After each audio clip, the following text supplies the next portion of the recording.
All right, this is an exciting one. We've got Mac Boucher. We call him the king of sling around Yes, here. we do. Mm-hmm. And you guys, if you've seen what he does on Instagram and everywhere else, you know exactly why. But Mac, it's so great to have you here on the show.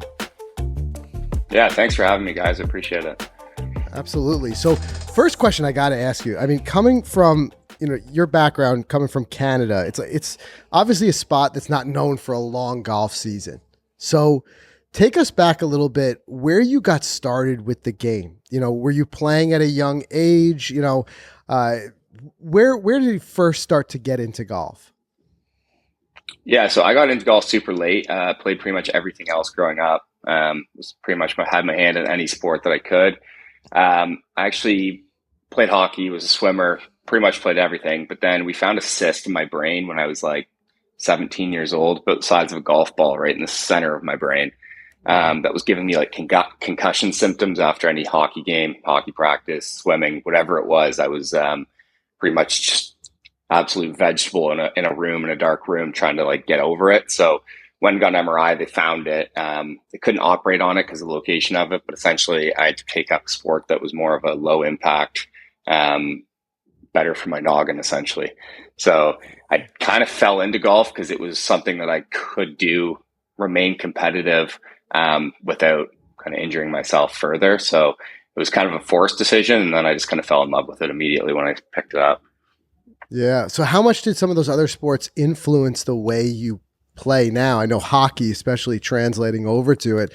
Did it influence it in any way?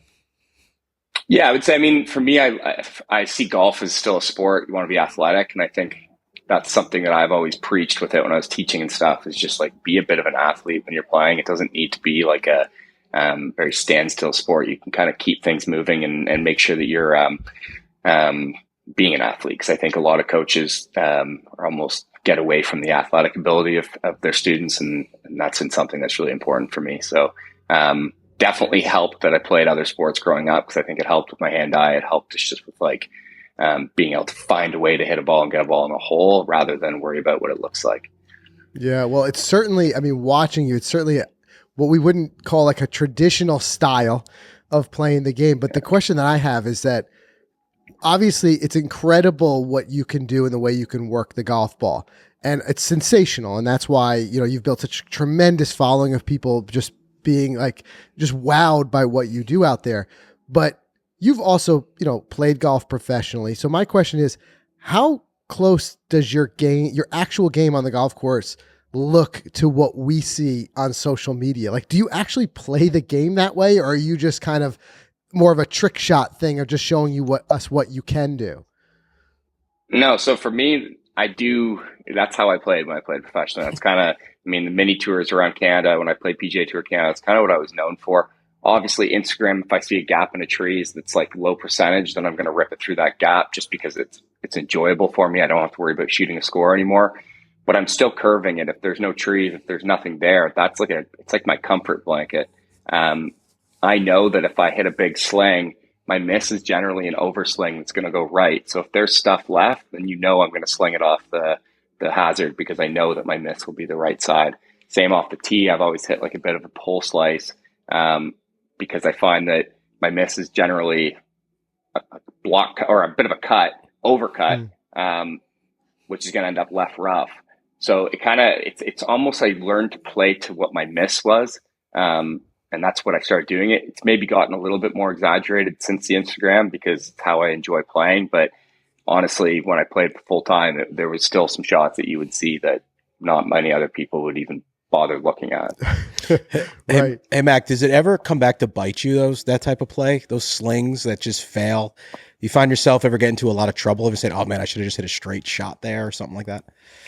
No, because my straight shot is worse. Like my miss with my straight shot is like an overthinking pull snipe or like a double miss. So I hate having a double miss. So for me, like, I think it's so hard for me to convince people of this. Like, I think that's my hardest thing with all this is like, until you actually play with me and realize that like how accurate I am by hitting a 50-yard hook with an 8-iron, people can't wrap their head around it, which I totally understand because it's so unconventional. But honestly, for me, if it's windy and I can play with the wind and kind of use it, like I have way more success trying to turn it. Trying to hit it straight for me, it just ends up me hitting double miss that it just is awful. So Well, I think there's still something to be said there that like us as amateur golfers can learn from it. Obviously, the amount that you work the ball is kind of extreme, and us trying to do that could make life worse for us. But so many of us, we fight our natural shot shape, and we want to try to hit a straight ball because we think it's safer. But in a way, it's like almost swimming against the current at times. I mean, what you're saying there, sure, it may look deadly to us, you starting a ball way out over the water and bringing it back, but you know your miss. You know the way that's going to go. And I think there's a certain degree of it that we as like amateurs can be educated by, of just saying like, just embrace your own style to a certain extent. Do you think that that could be something that we could kind of take away from that? yeah, I think everyone's so concerned about trying to hit the ball so straight. And I think like for me, I found a way. Obviously, when I first started golfing, I sliced it. I was a hockey player, so it was natural that I was going to come across it. So I taught myself to hit up on it so I still could hit the ball and keep up with guys who were drawing it, because my attack angle was 7 degrees up. So I was killing spin with high launch, low spin, but it was still curving and cutting. So essentially, Yeah. I was creating the same dynamics to the ball that a natural drawer would, but I was doing it from the other side with a cut. So for me, it's like telling people to find what they do well and tinker with it to make it so it's very efficient with it, and they can repeat it. That's what I've always been preaching. I don't say everyone should play like me by any means. It's just what feels comfortable for me. But I do think that people get away from, they're always trying to perfect things instead of trying to perfect what they're good at already. Yeah. Yeah. It makes a lot of sense. And do you have any, like when you did crossover and get into the game, were there any, professional golfers that kind of helped influence you or that you looked up to? I think of some of the other notorious shot shapers. I think like the Bubba Watsons, maybe even like the creative guys like Seve or even Tiger, as just being somebody who taught the shot shaping and stuff like that. Were there any of those guys that you kind of attached to in your own journey? Yeah, I mean, Tiger Woods is a perfect example of someone who shapes the ball like crazy. I don't think people understood when he was in his heyday there. Like, he used to work it a ton, both ways. I even look at a guy like Justin Thomas. Justin Thomas plays with a ton of curve on his ball, like a ton of curve. And I think he showed it a couple shots at the Players the last few years with like massive rope hooks off the tee to fit a curve of the hole. Or like, I think he did it at Augusta on one of those holes in the back nine, maybe 11 or something. There's lots of places where these guys do curve it, but I don't think the TV picks up how much these guys curve it sometimes. A lot of them do it a lot from the middle of a fairway to get to a back left tuck pin or whatever it may be. So for me, looking up to like Tiger Woods was obviously super creative. He did things. He was he paved the way. I didn't pay attention a ton to Bubba Watson stuff just because I never really watched golf. I was out too busy playing golf myself, learning to play on my own. Yeah. Yeah. Well, I mean, speaking of which, like how much the TV picks it up, translating over to you, and you start to turn the camera on yourself, your own Instagram journey. I would imagine there's a bit of a challenge even to just filming what you do. Like I've seen so many of the shots, especially when it's shot in that vertical, where the ball just disappears off screen for a while and then comes back in. So was there a little bit of an art for you at first in how you wanted to like share that stuff with the world?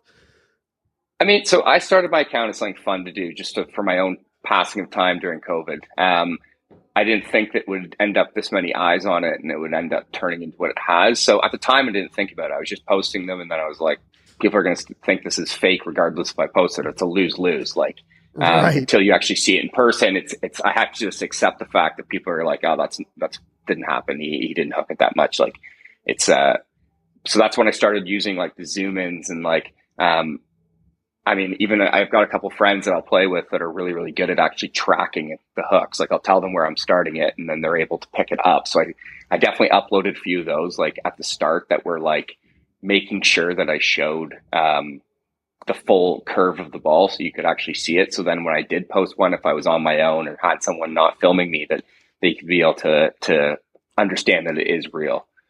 Yeah. Well, I guess the good news is you know where it's going to go, so you can kind of help point them in that direction of how to film it. But so where did that change happen for you career-wise? Like you talk about playing on the mini tours and things like that, and then obviously now you have a very busy and very successful career with what you do, whatever you want to call it, a content creator, influencer, whatever label people want to slap on it. But where did that change happen for you, or has that even happened? Do you still have some pro tour aspirations to it, or where's that journey for you right now? So, I mean, it started off, it was very much just a time passer. I stopped playing professional. I'll give you the full kind of Cole's Note version of this, but stopped playing professionally in 2015. I had wrist surgery. I was out for a run, popped tendons out of my right wrist here. Was in a cast for quite some time, kind of derailed me for a while. I knew I was never good enough to make a real living at golf. I'm a realist. I think people don't understand how good you have to be to make a good living playing golf professionally. So that kind of just kickstarted my teaching side of it. I started getting really into the teaching. I moved to New Zealand in like 2017, was the head teaching professional at Millbrook Resort in Queenstown, where I currently am. And I just taught golf for 3 years. I absolutely loved it. All I did was just like out teaching golf, playing golf, going hiking, just enjoying New Zealand. And then COVID hit and I ended up having to leave New Zealand. And that's when I got back to Canada. It was December 2020. And I just was teaching at an indoor facility in Toronto called TXG. They have a pretty big YouTube following, actually. Mm-hmm. So I was teaching at TXG's facility. I'm really good friends with Ian, the owner. And we went into like this pretty strict lockdown because of COVID. Couldn't go down to the US because it was hard for Canadians during COVID even to get down to the US. So I ended up going to Dubai just randomly. I knew a couple out there. So I was like, you know what, I'll go somewhere where I can play every day, just get away from this for a bit. So I went to Dubai and just started making these golf videos, honestly, because I was bored out of my mind pretty much morning and night when I wasn't golfing. I had nothing else better to do. I was sitting in my hotel room, just like editing these videos, and it was just like something fun to pass the time. And then kind of slowly started taking off a little bit, like that 3 months I was in Dubai. And then I think I had one video from Abu Dhabi that got shared pretty much in like every big golf account online. It was like Zyre Golf, ESPN, all these big ones kind of shared it. And that's when my account kind of really took that big jump. And then from there, it just started growing. I'm still not really sure what I'm doing with it. Like, my biggest thing with being like an online person is I don't want to be a sellout that just like accepts every brand deal. And I'm pushing CBD oils and protein bars and cars and all this junk on people. Like, that's not who I am. That's not why I started my account. I started my account because I love golf and love being creative. And so that's been the biggest hurdle for me, is just trying to monetize it, but not be a sellout and just become like somebody that I'm not.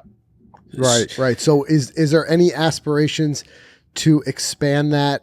I know right now, obviously, some of the biggest things for you would be like Instagram, TikTok, where we see the vertical videos, but obviously, kind of a lot of people will move into YouTube. We've seen an explosion in golf YouTube over the last couple of years. Is that, a future in that for you as well? Yeah. So my YouTube's going to kick off in April. I have a little film crew that are going to help me. I've always been a little bit skeptical about YouTube until I found guys that could do like the video and editing, just because I know I don't have enough time with how much I'm traveling and all these commitments that I'm locked into. So I've got some guys that are going to hop on my like video and editing side, and they're really, really talented dudes that can make some really cool stuff. So I'm super excited about that, because I think the videos are going to be something that I'm proud of, which is something that it's been really important for me. And I kind of want to make sure I think it's going to be good for me to show more of my personality. Instagram doesn't show a lot. I think I'm a bit misunderstood. I think people will appreciate kind of getting a little bit of an insight of like who I actually am, which is what I definitely need to show. So excited about that. But I do want to start playing a little bit again, just because I'm so sick of being known as like an Instagram golfer, just a trick shot guy that hooks the ball and doesn't know how to score. I was in that good video a couple weeks or about a month ago there and played terrible. And I just got absolutely abused in the comments by people thinking that I was just like a fraud. So I'm excited to get back into the tournaments and start posting some scores, because I think that's just going to at least have a leg to stand on when these guys come at me. So.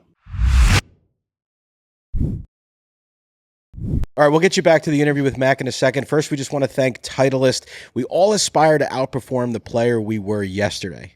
So this takes practice, commitment, and trusting your golf ball will perform the way you need it to on every type of shot. The new Titleist Pro V1 and Pro V1X are the most advanced yet and will help reward your best swings like never before. Both models are longer, even more consistent, and featured unrivaled control.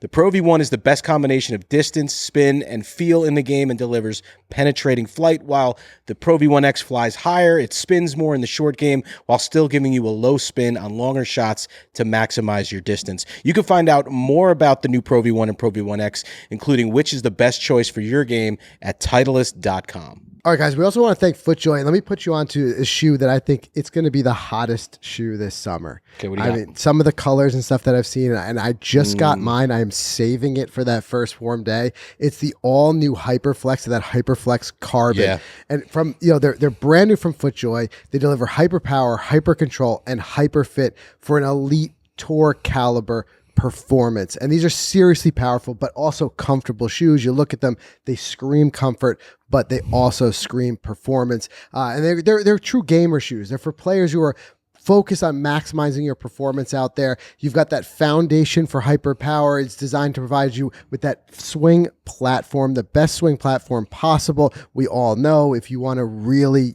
use those forces, use those ground forces, you've got to have that nice stable base. And that's exactly what you're getting from this shoe. The added bonus is that it looks so good. So they keep you in place for hyper control, because FootJoy, all FootJoy thinks about is how to design a shoe that helps you play better. They keep you dialed with the hyper fit, because a shoe fit doesn't reduce your power input, and that is a fact. So check out the Hyperflex and the Hyperflex Carbon today at footjoy.com. I'm going to tell you what, scoop yours up now, because I'm telling you right now, it's going to be the hottest shoe this summer, and they're going to fly off the shelves. You don't want to be on a wait list. Go check them out now, footjoy.com. And lastly, I can't say enough about the Tommy John 360 underwear. In fact, I'm wearing it right now. Do you want to see them? What's wrong with you? No, right, I will take your word on it. You take my word, I'll keep my pants on. But guys, these things are totally legit. They call it 360 because of the 360 stretch fabrics that prevent it from riding up, giving us wedgies. We all hate that. I mean, they're designed for the gym, for performance. They're comfortable for everyday wear. They have the mesh cooling zones, that contour pouch that guarantees only your goals are getting crushed out there. They got their antimicrobial, anti-odor, stay put waistband that won't roll up, bunch, or pinch, or anything like that. None of that annoyingness out there. And I love the quick draw fly, horizontal fly for quick access when nature calls. There's nothing, you don't want to stumble out there, guys. There's loads of color options, and you can get them in 4, 6, and 8-inch inseams, sizing all the way up to 4XL. And guys, the best deal right now for Tommy John out there is ours. Use code GOLFICITY at checkout, and you're going to get 25% off your entire order. It's too good to be true. Check it out. You'll thank us. Visit TommyJohn.com. All right, let's get back to the interview with Mac. What will that content look like, or what's the plan for YouTube? Is it going to be documenting the journey with the tournament play? Is it going to be bringing back some of your instruction or more vlog style personality pieces? Because you are right. You can only show so much of your personality in a 15-second reel. Yeah, so what totally. are you looking for in that long content direction? So it's going to be a bit of an umbrella. I mean, I love traveling, and I think that's been my niche with the Instagram stuff, is I'm traveling to these countries that have these wild golf courses with insane views. So I've been reached out to by a lot of travel tourism companies and stuff like that I can get access to some pretty cool courses around the world that maybe are off the beaten path. So I know there's other people have done it, the Eric Anders Lang's No Laying Up travel series and stuff like that. But I think I can bring a different aspect to it, just with my playing background on top of it. And then, so that's going to be one piece of it, the travel side of it, a lot of vlog style. I mean, I'm friends with a lot of PGA Tour players, DP World Tour players. So I want to do some match style videos as well, where I get other YouTube people and kind of do collabs and matches. Try to just stuff that's already out there, but put my own twist on it. But yeah, definitely going to do some instructional stuff as well, because I feel like that's another place I haven't been able to do it is on Instagram, with the videos being so short. I just haven't been able to make those quality instructional videos that I feel like I can just kind of show my twist on the golf swing. Hey, Mac, is there any bucket list golf courses that you're dying to experience? You just haven't gotten there yet. Maybe they're on your checklist for this YouTube channel, or anything in particular you're just craving to get out there and play? I haven't done much in like the UK, like Scotland. I really want to get over and do like, I mean, I Okay. feel like I have to go play like the St. Andrews and the, like the courses all around Scotland, Ireland, England, all those ones. It's kind of high on my list right now. I've been pretty much everywhere else in the world and played some pretty high end golf courses. And those ones I'd say are the top of my list to get down and play right now. Obviously the US as well, like with COVID, like I haven't been down there a lot since I started videoing. So there's definitely some courses down in the US that I need to get down and kind of get on as well. I'd love to see him sling around Kingsbournes. Yeah. That was one of our favorite Yeah, experiences. for sure. I've heard mean, Kingsbarn's awesome. Yep. It really is. It's a special place. And you mentioned earlier some of the courses and the backdrops. I think one thing too that your content, you know, when it first came out on Instagram, it hit on so many cylinders because like you had like the incredible shots that you were making, but also the other thing was the whole picture of where you were, like these mountainscapes. Like some of those were just absolutely just jaw dropping backgrounds. I mean, you talk about the shots, people saying the shots looked fake. Like some of the backgrounds looked so fake because they were just so incredible. Where was a lot of that shot? So west side of Canada in the Rocky Mountains there. Banff Springs, my home course out in Victoria, British Columbia is called Bear Mountain. I would say that first year where I was starting to really grow when I got back to Canada, all my videos were Bear Mountain and it just looks really, really good on video. I mean, it's even better in person, but those two, like Bear Mountain was definitely up there. Where I'm at right now in New Zealand, like looking at my window here, it looks over the golf course. It's Jack's Point, and I think some of the videos at Jack's Point have just gone crazy on Instagram. It literally doesn't look like it's on this planet. So I think that's why it's cool to kind of showcase these courses to people who haven't maybe traveled to these countries and open their eyes to what else is out there. Because honestly, some of them, like these courses I've played around this world, are pretty insane. Yeah. Is there a course, like kind of like piggybacking on what Mike said, is there a course in your mind that you've thought like, this is a place I got to go just because it would work so well for my game? Is there a certain spot where you feel like you could just really attack it with your style of play? Honestly, not any specific course. I would say it's like any golf course with a mountain that shows the ball flight is like, normally I can make it look pretty good on a video where it's but I wouldn't say there's a specific course that I need to get that's on my bucket list that I need to play. I'm sure there's one out there. I just haven't found it yet. So we're searching. Yeah. You'll know it when you see it, right? Exactly. Yeah. There's one that I got to ask you about. My all-time favorite shot that you pulled off. And I think you've called it like, I don't even know what to label it, like a slap chop. I'll see if we got a video that we can show here. How you did this, I mean, my mind, I can kind of wrap around physically how you're doing some of the shots. This one, I couldn't do it. How did you pull this off? It's like the club stops dead. I think you've got like what looks like maybe a 3 or 5 wood there in your hands. Like walk us through this one. So that was a 7 wood. That was like, actually, that's a really good golf course as well. That was Cabot Links out on the East Coast of Canada. Sure. But it was pretty windy. I will say before I explain that shot, everyone online said that one went off the back, but there's a back ridge there that you can't see on the video. So this is another problem that I have with Instagram because everyone's like, oh, nice shot. It went 35 yards long. And I'm like, well, it didn't actually because there's actually a ridge there. Like it funnels back. That's why I did it.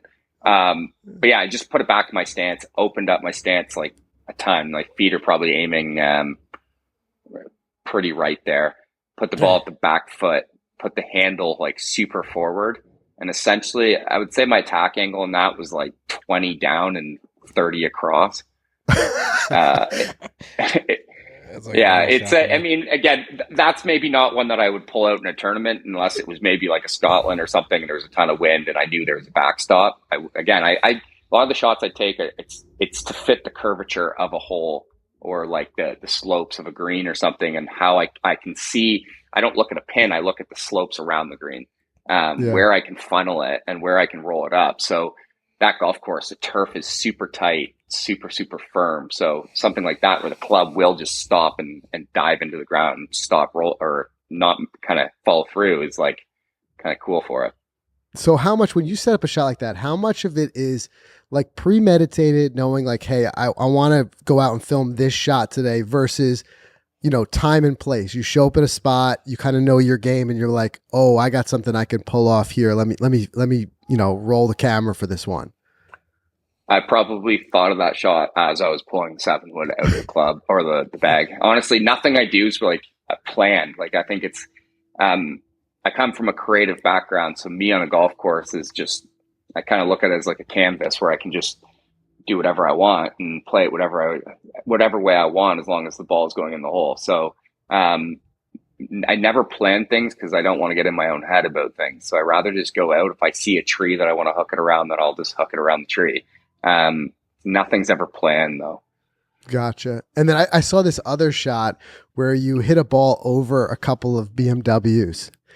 And what it made me wonder was like, is there any shots at this point that make you nervous? Because I'm nervous watching it, and I know I would put a ball in one of those windshields. Mm-hmm. So I just wonder, like, how you're so comfortable with your game. Are there any shots, or is there ever maybe a brand or a fan or somebody asks you to do something and it's just like, that one makes me a little bit nervous? Hitting a draw with my driver, like a normal 10-yard draw with driver, is probably the hardest shot in my bag for sure. I'm either a rope hook or a push slice that goes 90 yards left. So, I would say that's 100% the hardest shot. Like the ones curving it, keeping it low, hitting it high, but that stuff I find pretty straightforward. I'm still getting used to doing it in front of people that have a high expectation of me. Like I feel like I'm pretty shy and introverted. So for me, having like all eyes on me has been, I think, the hardest part with all of it, where all shots become a little bit more difficult when there's people, like a ton of people that you don't know watching. Yeah. Yeah. And we've experienced that before with other guys on the show. I'm thinking like Josh Kelly, like trick shot guys. You get to a certain point and I can imagine it becomes difficult because then you're just like constantly asked to perform. Always, like, yeah. You get to someplace and be like, oh, do this, show me this, like juggle it and hit it this way. So yeah. I would imagine that's a little bit of a tough one for you, that, you're going to be constantly kind of asked to do wild and crazy things, but I would imagine you pull off about 90% of it. So I can't feel too badly for you.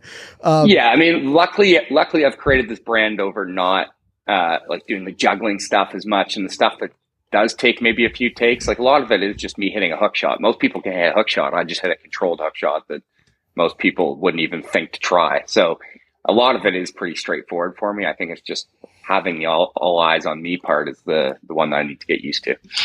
Yeah, I got you. So what would you say is the best shot you've ever hit that's not on camera? Is there ever one you just wish you would have had the camera rolling? Yeah. So that first year when I started it, I moved back to Canada from Dubai after that winter. I was the head teaching professional at Muskoka Bay Club. That's another good course that kind of videoed really well. But it was my first round out in the spring. I was playing with the general manager and like the head pro. I was the teaching pro at the course. First round I've ever played with them. We set up on number 11. It's this par 3 at Muskoka Bay. I think it was like 165 yards. There's a green that's like over to the left, and then the green, number 11 green, is over to the right. So it was like a perfect 9-iron sling. So I teed it up pretty high, and I was aiming over at the left flag, and the general manager's like, that's the wrong hole. I was like, no, like, it's fine. I've got it. Like, I know it's over there. I've played here. And he's like, okay, that's weird. So I hit this big hook, and I put my camera on, but I forgot to put play on the phone. Like, I forgot to hit play. It one bounced and slammed dunk for a hole in one. It was like, and I went back. I was like, oh my God, I've got this on camera. This is going to like go crazy. And then the camera wasn't on. So that's pretty, painful. Pretty gutted. At least you did have a witness. I mean, if we're thinking something. Yeah, I had witnesses. Yes. Thank God. Yeah. That's a tough one for sure. Well, listen, apparently like, it's easy to say that even in this short span of time that you've been in the public eye, you've accomplished so much, right? It leaves me to wonder. I know we talked a little bit about the YouTube channel, but like what's left for you? What really like drives you? Like what is the motivation to do even more than what you've done already in this incredible couple of years? Yeah, so for me, like the fact that now I can travel the world and play golf recreationally for fun with friends has been something that's just like super, super cool. That I would say that's what drives me. It's the fact that I'm creating a career for myself that I would have only dreamed about 5 years ago when I was just retiring from golf full time. And I wouldn't even say retire because I had an excuse of a career, but stop playing full time. It's like to think back to that and see where I am now, where I can play every single day, open people's eyes to different ways of playing golf. I get a ton of messages from people being like, I stopped golfing 6 years ago. I came across your videos and they've like given me this whole new like perspective on how golf can be enjoying for everyone, just playing whatever way you want. I think that's what drives me, is the sense that it's like, it's showcasing that you can have fun. Score is not always totally the most important thing. So I think that's honestly what it is. It's just keep growing I hate the saying grow the game, but I think for me, I'm getting a lot of messages being like, you've helped me really love golf more than I ever have, going to the range and just messing around. So it's pretty cool to develop that kind of like community. Yeah, and especially when you inspire others. I mean, that's like the true natural. We've all used that catchphrase of grow the game, but like when someone goes out and plays because they just see the fun of it, I think those are the people that are going to get their hooks, into the game, and they're going to really want to play longer. And there's no doubt in my mind that you certainly make it look fun. You make it look easy, far easier than it ever is for the rest of us. But it's definitely a lot of fun, and I've really enjoyed watching your videos over the last 2 years, and would love to continue to watch that journey. So really looking forward to seeing the launch of the YouTube channel in April, to see what you do with that. Best of luck with it. It's going to be something that I think we can all look forward to, and we appreciate you taking the time to come on the show today. No, thanks for having me, guys. I appreciate it. All right, guys. So again, make sure, if you're not already doing so, if you may be living under a rock, if you're not following Mac, go and give him a follow. It's just some incredible stuff. It's inspirational. It's fun to watch, and it's at times hard to believe, but as Mac's saying here, it is all real. It's happening out there, so you can believe it and you can enjoy it. Make sure you give him a follow. Mac, thanks again for joining us on the show today. No, thanks a lot, guys. Really appreciate it.